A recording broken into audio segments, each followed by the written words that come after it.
A global positioning system satellite orbits 12,500 miles above Earth's surface. Find the angle of depression from the satellite to the horizon. Assume the radius of the Earth is 4,000 miles. So we're looking at a triangle in here. Here is a right triangle, or here's the right angle. So this is our hypotenuse. And we're trying to find the angle of depression in here. So I would say that this is a 90-degree angle. So in order to find the angle of depression, we need to find the angle in here.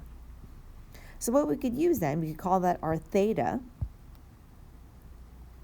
And we have 4,000 miles, and then we have 12,500, but there's a piece missing here. So we actually need to add the radius of the Earth in order to get the total miles of the hypotenuse. So we can use opposite over hypotenuse. We can use sine of theta is 4,000 miles over 12,500 miles plus that 4,000 miles for the total hypotenuse. So sine of theta is 4,000 over 16,500. We could reduce it a little. Take it a couple zeros.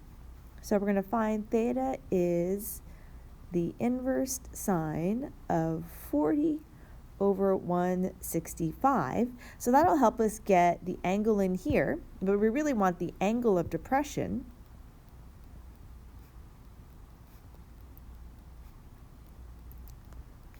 And so what we really want to do with this theta is we're going to subtract that answer from 90 degrees. So 90 degrees minus the inverse of sine of 40 over 165, and that'll get us our angle that we are looking for, the angle of depression. And so if you plug it in the calculator, 90 degrees minus about 14.03 degrees, and then the final answer is 75.97 degrees. Number 3. A police department has set up a speed enforcement zone on a straight length of highway. A patrol car is parked parallel to the zone, 200 feet from one end and 150 feet from the other end. We need to find the lengths of the zone in feet and the measure of angles A and B. We have a right triangle, and so we can just use the Pythagorean theorem to find the hypotenuse, which is our L. So we have 200 squared plus 150 squared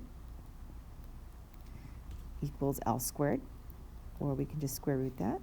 200 squared plus 150 squared.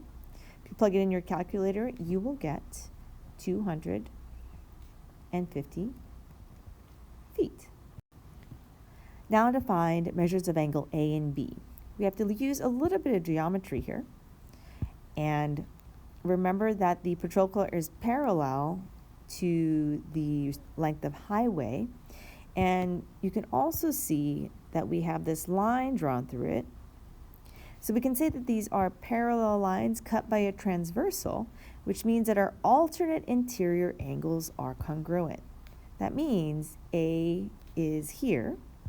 And then for B, again, so we have parallel lines cut by a transversal, so that therefore that means the alternate interior angle B is congruent to this angle up here.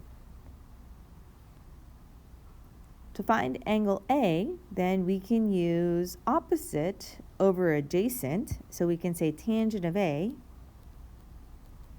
equals 150 over 200. And then we use the arctangent or inverse of tangent in order to find our angle A.